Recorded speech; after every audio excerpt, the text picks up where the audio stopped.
আসসালামু আলাইকুম, কেমন আছেন আপনারা? আশা করি ভালো আছেন।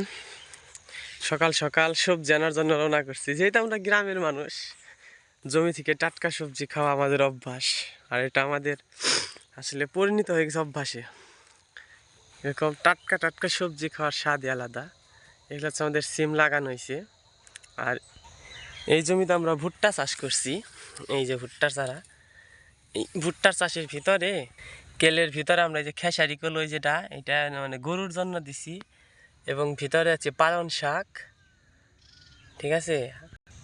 আবার আবার দেওয়া হয়েছে এই যে মূলা। আলহামদুলিল্লাহ সব কিছুই ভালো হয়েছে, কিন্তু ভুট্টার চারাগুলো মানে এত কিছুর ভিড়ে ভুট্টার চারাগুলো খুব সুন্দর।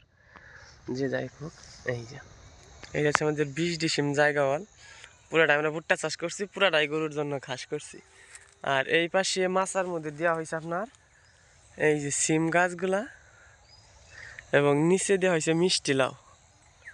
এই যে মিষ্টি লাউ মনে হয় আসছে পাশে। মূলা খায় আর শেষ করার পরে গরুরে খাওয়াইতেছি এখন তুইলে। এই যে মিষ্টি লাউ আসছে।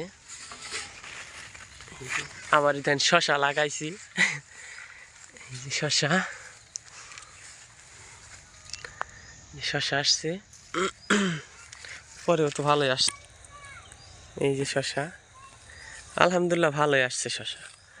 এই যে এবং নিচেও পুরাটাই আছে। এই যে আবার এই যে মিষ্টি লাউ, মানে শশা গাছ মারা যাইব, এই যে মিষ্টি লাউ গাছগুলো আমাদের মাচায় যাইব। আবার এই গাছে আছে করল্লা গাছ। মিষ্টি লাউ এই যে আসতেছে, এদিকেও আসতেছে। এই যে আলহামদুলিল্লাহ ভালো আসছে। সিম এই পাশে মানে মাজার মধ্যে আমরা আমাদের কোনো জায়গায় পতিত ফালে রাখি না, সবসময় যে কোনো না কোনো সবজি চাষ করেই থাকে। এই যে মাশাআল্লাহ আলহামদুলিল্লাহ খুব সুন্দর সিমের ফুল আসছে, সিম আসতেছে। এই যে